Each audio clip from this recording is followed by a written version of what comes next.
Sahabat Oase Rohani Katolik yang terkasih, salam damai. Apa kabar saudara pada hari ini?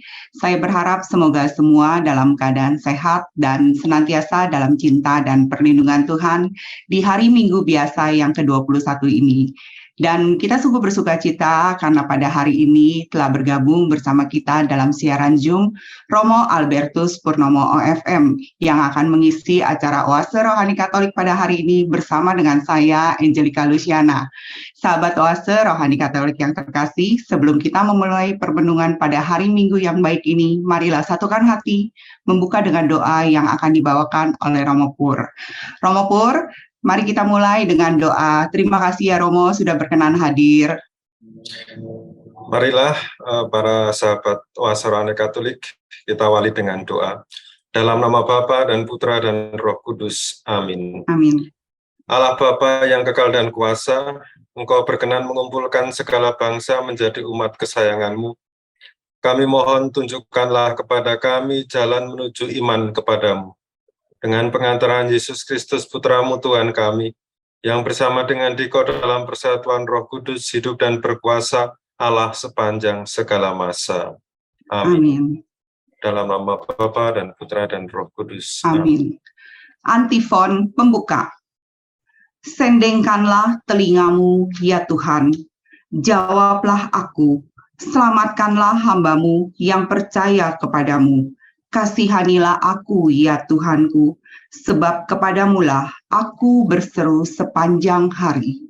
Sahabat Oase Rohani Katolik yang terkasih, bacaan pada hari ini, bacaan pertama dari Kitab Yesaya, bacaan kedua dari Surat kepada orang Ibrani, dan bacaan Injil Yesus Kristus hari ini menurut Santo Lukas. Dan saya akan membaca bacaan pertama dan kedua pada hari ini. Bacaan dari Kitab Yesaya. Beginilah firman Tuhan. Aku mengenal segala perbuatan dan rancanganku. Aku datang untuk mengumpulkan segala bangsa dari semua bahasa, dan mereka itu akan datang serta melihat kemuliaanku. Aku akan menaruh tanda di tengah-tengah mereka, dan akan mengutus dari antara mereka orang-orang yang terluput. Mereka ini akan kuutus kepada bangsa-bangsa, yakni Tarsis, Pul, dan Lut. Mereka akan kuutus ke Mesek dan Rosi, ke Tubal dan Yawan, ke pulau-pulau yang jauh yang belum pernah mendengar kabar tentang aku, dan yang belum pernah melihat kemuliaanku, supaya mereka memberitakan kemuliaanku di antara bangsa-bangsa. Mereka itu akan membawa semua saudaramu dari segala bangsa sebagai kurban untuk Tuhan. Mereka akan membawanya di atas kuda dan kereta, dan di atas usungan, di atas bagal dan unta-unta betina yang cepat. Ke atas gunungku yang kudus, ke Yerusalem, sama seperti orang Israel membawa kurban dalam wadah yang tahir ke dalam rumah Tuhan. Juga dari antara mereka akan kuambil imam-imam dan orang-orang Lewi. Demikianlah sabda Tuhan. Syukur kepada Allah. Mazmur tanggapan. Pergilah ke seluruh dunia dan wartakanlah Pergilah Injil. ke seluruh dunia dan wartakanlah Injil. Pujilah Tuhan, hai segala bangsa. Megahkanlah Dia, hai segala suku bangsa. Pergilah ke seluruh dunia dan wartakanlah Injil. Sebab kasih-Nya hebat atas kita, dan kesetiaan Tuhan untuk selama-lamanya. Pergilah ke seluruh dunia dan wartakanlah Injil. Bacaan kedua. Bacaan dari surat kepada orang Ibrani. Saudara-saudara, janganlah kamu lupa akan nasihat yang berbicara kepada kamu seperti kepada anak-anak. Hai anakku, Janganlah meremehkan didikan Tuhan, dan janganlah putus asa apabila engkau diperingatkan olehnya. Karena Tuhan menghajar orang-orang yang dikasihinya, dan ia menyesah orang-orang yang diakuinya sebagai anak. Jika kamu menerima hajaran, maka di situ Allah memperlakukan kamu sebagai anak. Di manakah ada anak yang tidak dihajar oleh ayahnya?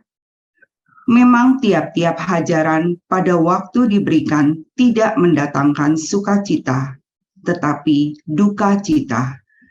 Namun kemudian ia menghasilkan buah kebenaran yang memberikan damai kepada mereka yang dilatih olehnya.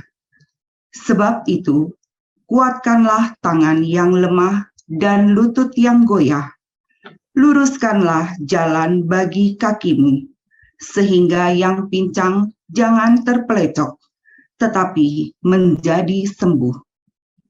Demikianlah sabda Tuhan. Syukur kepada Allah. Sahabat Oase Rohani Katolik yang terkasih, sekarang marilah kita mendengarkan bacaan Injil. Haleluya.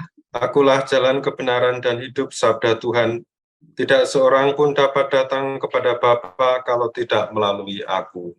Haleluya. Tuhan bersamamu dan bersama rohmu. Inilah Injil suci menurut Lukas. Dimuliakanlah Tuhan. Dalam perjalanan ke Yerusalem, Yesus berkeliling dari kota ke kota dan dari desa ke desa sambil mengajar.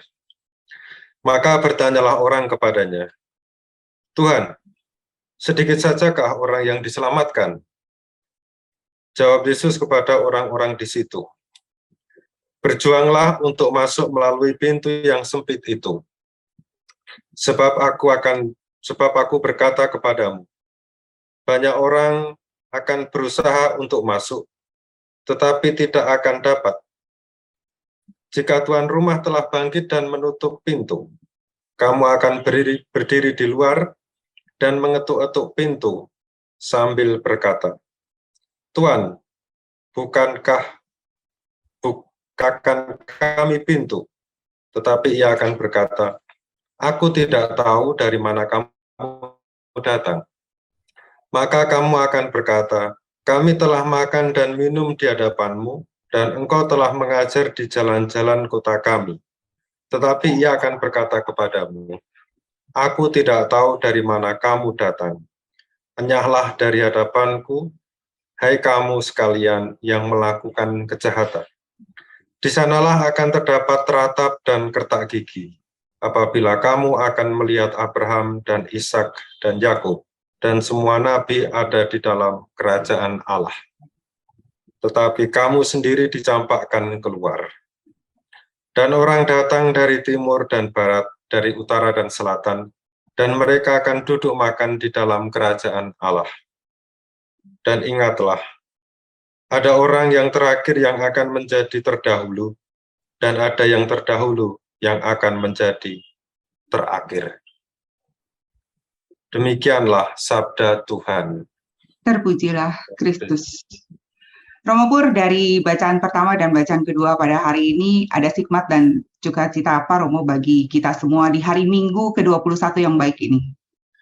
Baik, Lucy dan para sahabat Oase Rohani Katolik, pada kesempatan kali ini kita akan mencoba mendalami perikop dari nubuat Nabi Yesaya yang pertama, dan nanti kita akan mendengar dan mendalami dari petikan perikop Injil Lukas.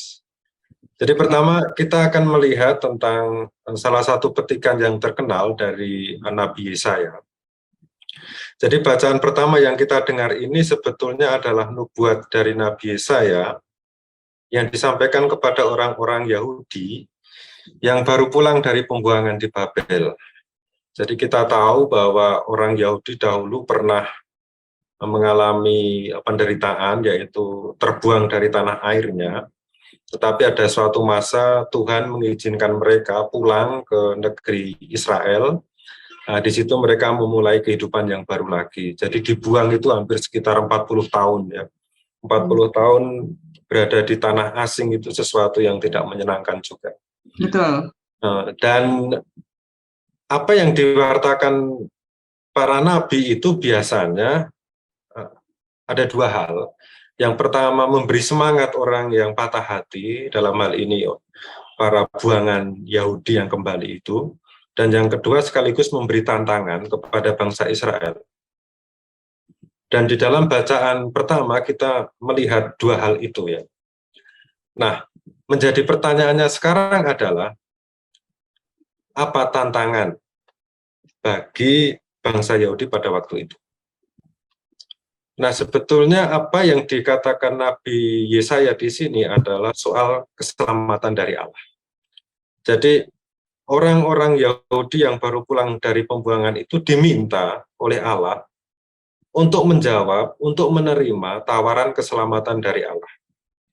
Jadi kalau bicara keselamatan itu tentu saja kita berpikirnya jangan nanti masuk surga atau neraka itu sesuatu yang terlalu jauh gitu ya.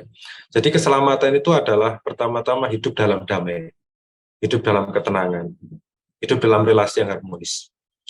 Nah, itu yang ditawarkan oleh Allah, tetapi sekaligus Nabi Yesaya itu mengatakan bahwa Allah ingin supaya bangsa Israel ini juga memperkenalkan Allah kepada bangsa-bangsa lain. Jadi supaya mereka akhirnya itu bersatu dalam apa yang disebut kedamaian, keharmonisan, dan keselamatan dalam Allah. Nah, apa yang sebetulnya ingin dikatakan di dalam nubuat Nabi Yesaya? Mari kita coba telusuri satu persatu perikop dan mencoba mencari pesannya. Ya. Jadi di bagian awal Tuhan berkata, "Aku mengenal segala perbuatan dan rancangan. Aku datang untuk mengumpulkan segala bangsa dari semua bahasa, dan mereka itu akan datang serta melihat kemuliaanku." Jadi di sini sebetulnya ingin dikatakan dengan jelas bahwa apa yang dikehendaki oleh Allah sejak semula itu adalah agar semua bangsa, bukan hanya bangsa Israel ya, tapi semua bangsa itu akhirnya hidup dalam kesatuan dengan Allah dan mengalami keselamatan. Jadi bersatu dengan Allah. Jadi Allah itu tidak bisa diklaim, oh ini milik bangsa tertentu, oh ini milik suku tertentu. Jadi Allah pencipta itu adalah milik segala bangsa. Dan yang menarik juga adalah bahwa di dalam nubuat Yesaya ini ada suatu gambaran bahwa semua bangsa akan pergi membawa persembahan ke gunung Allah di Sion. Jadi maksudnya di Yerusalem, dan kita tahu bahwa di Yerusalem pada waktu itu ada bait Allah ya, di mana orang berdoa di situ dan menyadari bahwa Allah yang di surga itu juga sekaligus hadir di situ. Gitu. Nah, dan menariknya di sini adalah bahwa tempat suci itu, bait Allah itu tidak hanya khusus bagi bangsa Israel, tetapi juga seluruh bangsa itu diperbolehkan untuk masuk di situ. Ini kan sesuatu yang luar biasa karena sebelum peristiwa pembuangan yang menyedihkan itu, orang Israel mengklaim, ya ini bait Allah hanya untuk orang Israel saja, Allah untuk kami saja. Tetapi begitu mengalami suatu peristiwa penderitaan, mungkin tercerahkan ya, mungkin mendapat insight, kemudian dia melihat bahwa ya Allah Israel itu juga merupakan Allah segala bangsa. Dan semua berhak datang kepadanya. Bangsa Israel yang memang bangsa yang awalnya dipilih Tuhan, tetapi pada akhirnya semua bangsa, termasuk kita juga, orang-orang Nusantara ini ya, ini juga menjadi milik Tuhan gitu ya. Nah, pertanyaannya adalah bagaimana nubuat atau ramalan lah dikatakan di sini bisa terwujud. Di dalam perikop yang kita dengar itu sebetulnya bukan pertama-tama Allah yang berusaha mewujudkannya, meskipun dia itu bisa gitu ya, karena kan Maha Kuasa. Tetapi Allah ingin supaya bangsa Israel, bangsa pertama yang dipilih oleh Allah itu juga berpartisipasi, bahkan terlibat aktif untuk memperkenalkan Allah ke seluruh dunia. Gitu. Jadi sebetulnya kalau kita melihat, kita memang seringkali berpikir bahwa wah enak ya bangsa Israel itu bangsa pilihan Allah gitu ya. Seolah-olah ya hebat dan segala macam karena dipilih oleh Allah.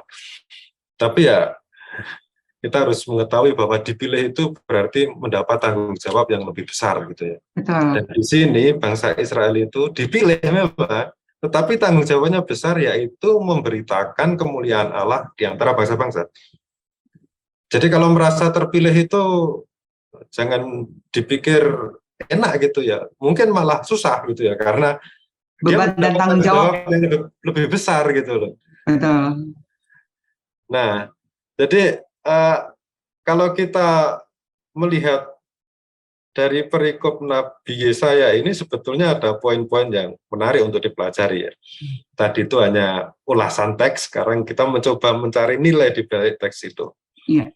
Yang pertama itu ada suatu gagasan, bisa dikatakan gagasan teologis gitu ya, dalam bahasa yang lebih akademis gitu, yaitu bahwa Allah memanggil segala bangsa kepada dirinya. Dan ini jika direnungkan, ini sebetulnya suatu gagasan yang mengingatkan kita bahwa seluruh hidup kita, jadi kita kan bagian dari bangsa-bangsa di dunia gitu ya, di tengah kesibukan kita, seharusnya atau idealnya Allah itu menjadi pusat hidup kita. Jadi Allah sang pencipta itu menjadi pusat hidup manusia gitu. Ya karena kita harus sadar juga bahwa Allah menciptakan kita dan kita sebagai ciptaannya itu harus menempatkan Tuhan di dalam kehidupan kita sehari-hari gitu. Jadi Allah pencipta kita memanggil kita dan kepada Dia hidup kita seharusnya mengarah gitu ya. Kalau kita mencoba untuk membandingkan dengan beberapa ajaran dari tradisi keagamaan atau tradisi religius yang lain, kita juga bisa menemukan beberapa istilah yang kurang lebih mirip gitu ya. Kalau di dalam tradisi Jawa itu kan ada istilah yang mungkin beberapa dari saudara-saudari sudah mendengar, istilah sangkan paraning dumadi gitu ya. Sangkan itu asal, paraning itu tujuan, dumadi itu sesuatu yang hidup atau kehidupan manusia. Dan ini menunjuk kepada Allah gitu. Jadi Allah itu adalah asal dan tujuan hidup manusia. Konsekuensinya adalah bahwa di dalam perjalanan hidup kita, yang kalau dalam bahasa Jawa itu istilahnya hanya mampir ngombe gitu, hanya minum saja di sini begitu sebentar, itu memang nanti harus terarah kepada Allah. Jadi supaya jangan tersesat gitu loh.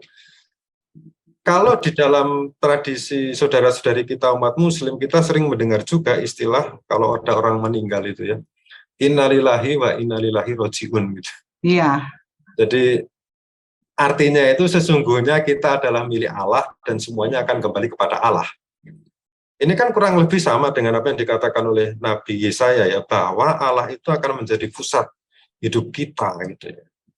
Nah, pertanyaan selanjutnya adalah bagaimana ini dikonkretkan di dalam hidup kita sehari-hari?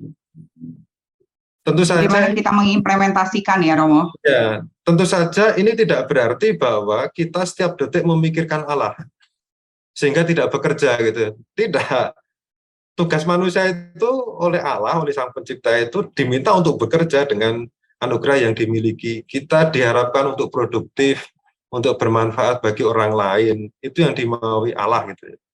Dan kalau umpamanya kita hanya tiap detik memikirkan Allah, itu justru di satu pihak malah melanggar perintah Allah yang lain supaya kita bekerja. Tentu saja di sini penting untuk harmonisasi. Bahkan kalau kita melihat kehidupan suster-suster kontemplatif ya yang tinggal di biara, yang memang tugasnya berdoa, mereka juga bekerja gitu loh. Mereka juga bekerja. Lalu gimana implementasi yang jelas untuk memusatkan diri kepada Allah? Itu yang penting adalah bahwa kita memiliki kesadaran dulu. Kita memiliki kesadaran dulu bahwa seluruh hidup kita, tindakan, pikiran, rencana hidup kita merupakan cerminan dari apa yang dimaui oleh Tuhan. Ya, langkah praktisnya ya kalau dalam kesibukan kita sehari-hari, apalagi di kota besar begini ya.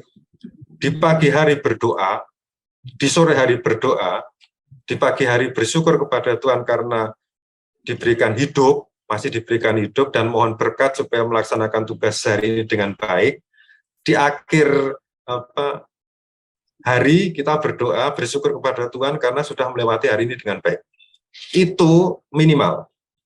Untuk mengingatkan bahwa hidup kita itu masih memiliki pusat, yaitu Allah sendiri gitu ya. Itu kalau dalam doa gitu. Tetapi kan kita juga tadi sudah saya tunjukkan, kita itu merupakan cerminan dari Allah sendiri, dari apa yang dimaui oleh Allah gitu ya. Jadi dengan melakukan perbuatan baik yang diperintahkan oleh Allah gitu ya, itu sebetulnya kan juga mencerminkan atau menunjukkan sebagaimana bangsa Israel lakukan ya, memperkenalkan Allah di antara bangsa-bangsa. Tentu saja ini bukan bangsa-bangsa dalam arti luas, tapi di antara orang-orang dekat Sekitar kita. di tempat kita kerja, di tempat kita belajar. Jadi memperkenalkan Allah dengan tindakan kita. Jadi kita memperkenalkan Allah kalau tidak bisa dengan kata-kata, itu dengan tindakan kita yang baik itu sudah memperkenalkan Allah kok sebetulnya ya. Mungkin tidak semua orang bisa berbicara tentang teologi yang tinggi-tinggi, tentang nasihat yang indah-indah gitu ya. Tetapi menurut saya ya, tindakan kita yang baik itu sebetulnya menjadi dasar untuk bisa bersaksi kepada Allah, bersaksi tentang Allah dalam hidup kita sehari-hari. Soalnya begini, kita hanya bisa mengatakan yang baik kalau kita sudah melakukan perbuatan baik itu sendiri. Betul. Jadi jika tidak, kita nanti akan dikatakan sebagai orang yang munafik. Kalau hanya bisa kata-kata tetapi tidak bisa melaksanakan saja gitu. Jadi yang pertama adalah saya pernah melakukan suatu perbuatan, sudah melakukan suatu pengalaman tertentu dengan Allah, baru berbicara. Itu esensinya, itu kualitasnya lebih baik gitu. Dan dengan demikian, kalau kita bercermin dari nubuat Nabi Yesaya tadi, bahwa sebagai orang beriman, kita sebetulnya juga diajak untuk mewujudkan mimpi dari Allah itu sendiri. Mimpinya apa dari Allah? Kehendak Allah itu apa? Mengumpulkan seluruh bangsa untuk melihat kemuliaannya dan mengalami keselamatan dari Allah. Kalau dalam konteks konkret kita, hidup kita sehari-hari, ya kita memberi teladan hidup kepada orang lain, bermanfaat bagi orang lain, sehingga nanti orang lain bisa memuji Allah. Bisa mengatakan, oh ya kamu itu orang beriman. Tetapi sekali lagi, jangan sampai kita melakukan perbuatan baik untuk dipuji, itu juga salah. Nggak boleh, betul. Nggak boleh. Pujian itu hadiah itu ya, bukan tujuan. Benar. Tujuan kita itu pertama-tama adalah untuk memperkenalkan Allah dan membawa orang lain kepada Allah. Dengan perbuatan kita loh. Sekali lagi, jangan mencari pujian itu sebagai tujuan dari kita berbuat baik gitu ya. Dan yang terakhir adalah untuk lingkup kita, ya bagaimana kita sekali lagi memperkenalkan Allah itu ya sederhana kok. Hiduplah dengan benar dan baik. Benar itu dalam arti mengikuti tata aturan yang diperintahkan oleh Allah gitu ya. Kita bisa temukan dalam kitab suci, dalam ajaran gereja. Dan baik itu dalam arti saya itu bisa bermanfaat bagi orang. Hidup saya itu bisa seperti api yang menyala gitu. Jadi kalau orang memandang kita itu senang, kehadiran kita di satu tempat itu tidak membuat kegaduhan tapi membuat kegembiraan, itu kan sudah cara untuk memperkenalkan Allah juga gitu ya. Jadi tingkah laku ya, perkataan juga iya. Tetapi sekali lagi, perbuatan baik itu yang jelas menjadi cerminan. Betul. Jadi patokan dasar. Iya. Jadi itu renungan kita untuk bacaan pertama pada kesempatan kali ini. Iya. Romo Pur, saya jadi teringat bahwa kita semua kan disebut juga sebagai anak-anak Allah. Jadi seperti yang Romo wartakan tadi ya, bahwa kita harus hidup secara benar dan baik menjadi anak-anak Allah, bertutur kata secara baik, berbuat secara baik, sehingga perbuatan kita menunjukkan bahwa kita adalah anak-anak Allah dan kemuliaan Allah hadir di dalam perkataan dan perbuatan kita. Seperti itu ya Romo ya? Iya, jadi kalau ada pepatah dalam bahasa Jawa itu ya, manungsa iku panggonan sipating pangeran. Artinya apa, Romo? Manungsa itu manusia, panggonan itu tempat, sipating itu sifat, pangeran itu Allah gitu ya. Jadi manusia itu tempatnya sifat Allah. Jadi kalau kita tidak mencerminkan Allah itu, maka kita belum bisa disebut sebagai manusia seutuhnya gitu. Jadi kita itu mencerminkan Sang Pencipta kita gitu. Iya. Tapi kalau hidup kita itu mulai tidak sesuai dengan apa yang diinginkan oleh Allah, maka menjadi tanda tanya besar. Mungkin badan kita manusia, tetapi secara spiritual saya tidak tahu apakah dia manusia atau tidak gitu. Iya, iya. Ya, itu dari Betul. saya. Ya, terima kasih Romo Pur. Kita akan rehat sejenak dahulu ya Romo ya. Sahabat Oase Rohani Katolik yang terkasih, kita akan merenungkan sesaat apa yang sudah disampaikan oleh Romo Purnomo, dan kita akan kembali pada perbincangan rohani di sesi yang kedua.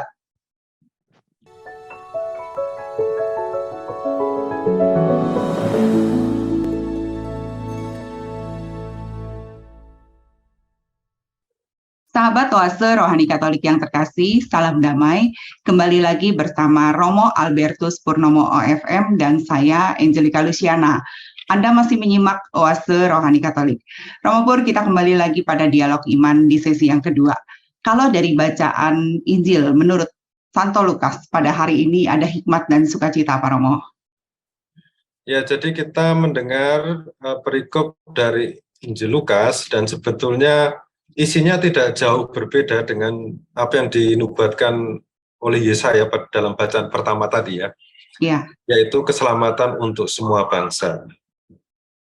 Dan di sini kita bisa menemukan titik tolak pengajaran Yesus itu dari pertanyaan orang yang di sekitar Yesus pada waktu itu.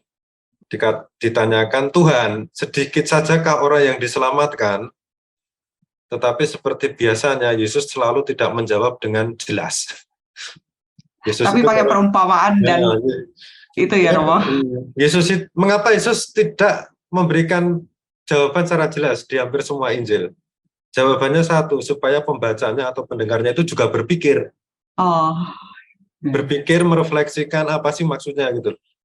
Jadi untuk mengajak tidak seperti anak-anak lagi, tetapi seperti orang dewasa yang juga menggunakan kemampuan berpikir untuk mencerna apa yang diajarkan oleh Yesus.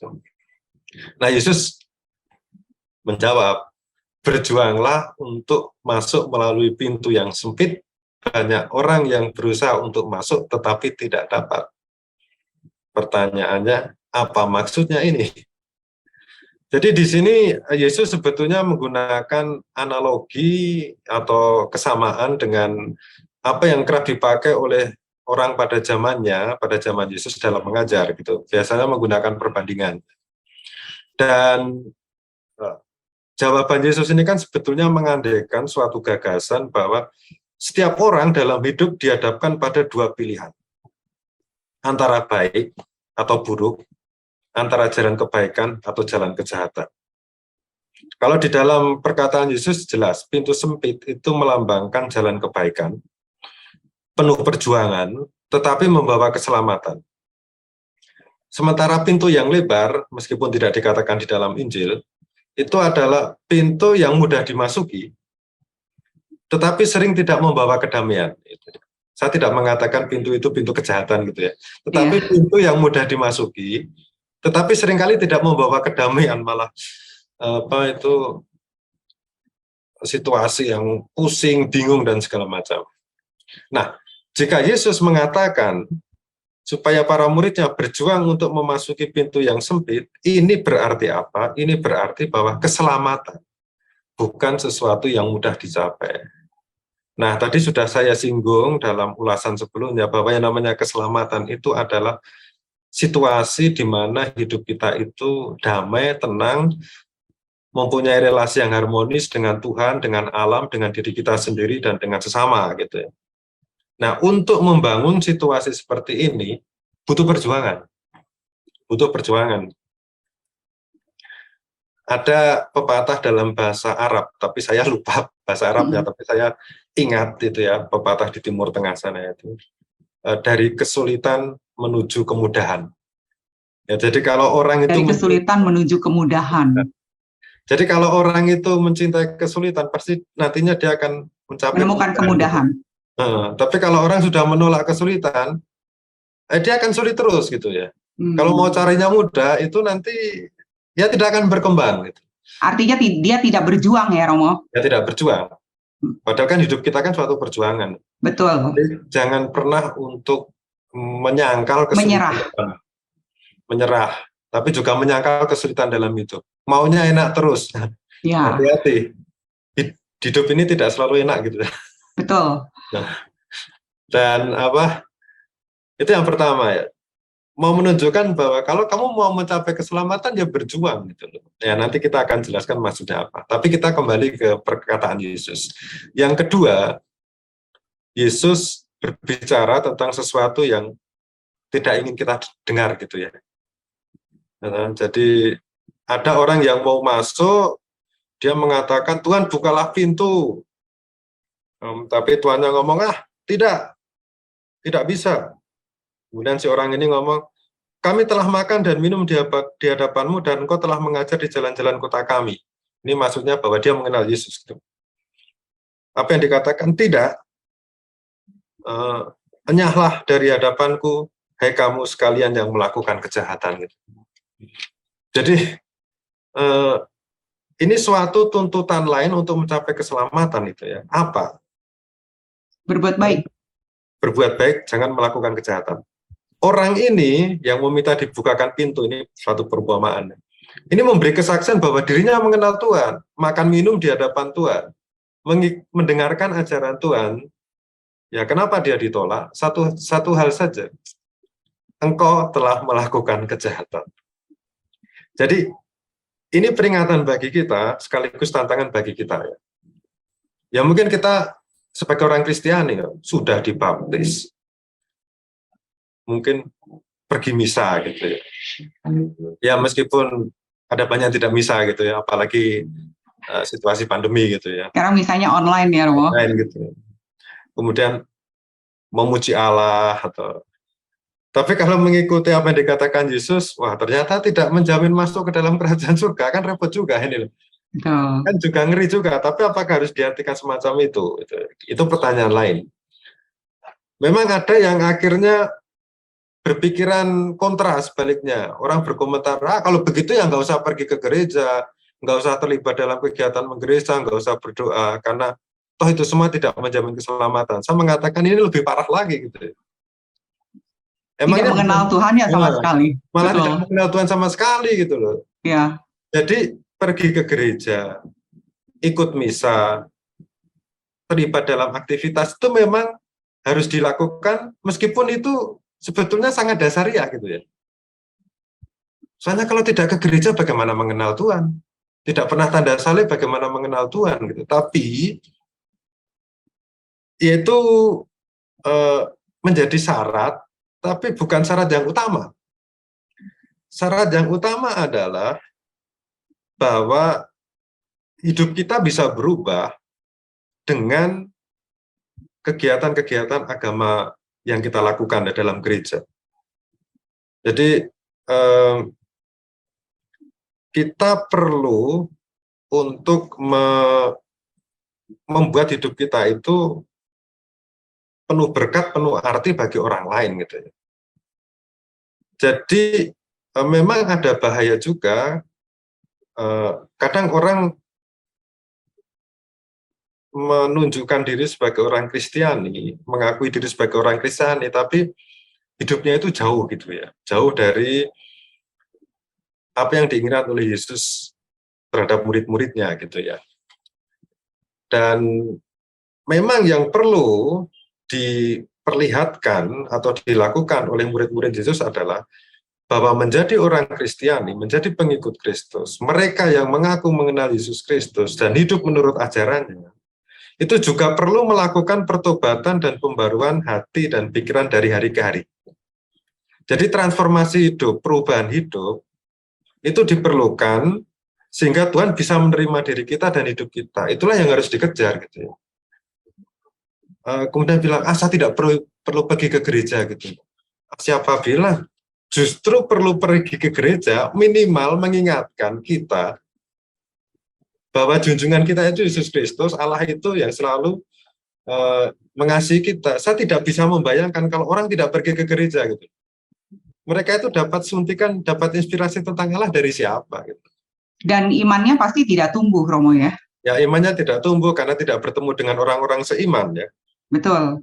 Jadi bagaimanapun juga bahwa kita dibaptis, kita harus pergi ke gereja itu penting. Meskipun harus ada tindakan yang penting itu. Maksudnya mewujudkan. Ya, penting untuk keselamatan, yaitu perubahan hidup, pertobatan dari hari ke hari gitu. Dan memang ya kalau dikatakan saya bertobat sampai kapan, saya memperbarui hidup sampai kapan, jawabannya sampai mati gitu ya. Mati itu adalah titik kita itu berhenti melakukan pembaruan hidup. Jangan pernah puas bahwa hidup kita sudah baik gitu. Masih perlu diperbaiki dari hari ke hari gitu. Dan tidak perlu cepat-cepat mau jadi santo santa gitu. Tapi pelan-pelan, tapi tiap hari harus ada perubahan dalam hidup gitu ya. Soalnya kan Tuhan menginginkan kita untuk menjadi apa? Tuhan menginginkan kita, mungkin itu untuk menjadi dewasa secara rohani. Jadi bukan anak-anak lagi, tapi menjadi dewasa secara rohani gitu ya. Dan bagaimanapun juga, rahmat baptisan yang kita miliki sebagai orang Kristen itu penting. Ya, tetapi ini kan ibarat benih gitu ya. Iya. Rahmat baptisan itu benih. Memang kan ada orang mengatakan, oh no, tenang, saya sudah dibaptis. Pasti masuk surga, biasanya begitu. Surga. Oh, saya bilang tunggu dulu. Rahmat baptisan itu benih yang harus kita kembangkan. Kita memiliki tanggung jawab untuk mengembangkan rahmat baptisan ini. Sehingga benih itu nantinya bisa berkembang dan menjadi seperti pohon, sehingga bisa bermanfaat bagi orang lain, menjadi berkat bagi orang lain, sehingga berkenan kepada Allah. Baptisan memang menjamin keselamatan. Kita diangkat sebagai anak-anak Allah, itu juga menjamin keselamatan, tetapi belum lengkap. Kalau dalam perjalanan hidup kita tidak waspada, dan akhirnya tersesat, ya benih itu akhirnya tidak berfungsi sebagai maksimal, sebagaimana mestinya gitu ya. Iya. Jadi benih bisa mati, bisa busuk jika tidak dikembangkan. Jadi intinya adalah seperti kata-kata Yesus ya dari bacaan Injil ini, berjuanglah untuk masuk melalui pintu yang sempit. Berjuanglah untuk selalu berubah menjadi baik dan benar dari hari ke hari. Berjuanglah untuk mengolah benih rahmat baptisan, benih diangkat menjadi anak-anak Allah itu untuk menjadi pohon yang besar, yang memberikan manfaat kebaikan bagi sesama. Dan bukan soal kata-kata indah yang selalu disangkut pautkan dengan Tuhan, itu yang menyelamatkan kita. Tetapi perbuatan dan tindakan kita, manfaat dari benih yang kita kembangkan, itulah yang menyelamatkan kita. Yesus mati untuk menebus dosa kita, oke, tetapi kita juga harus mati untuk memberikan manfaat kepada orang lain. Mati dalam arti mematikan ego kita untuk memberikan manfaat bagi orang lain. Dan terakhir, pokoknya ya, jangan sampai nanti terdengar gitu ya, pada saatnya nanti ada yang mengatakan, nyala dari hadapanku, hai kamu sekalian yang melakukan kejahatan. Jadi kita berharap supaya tidak ada suara itu nanti gitu. Benar.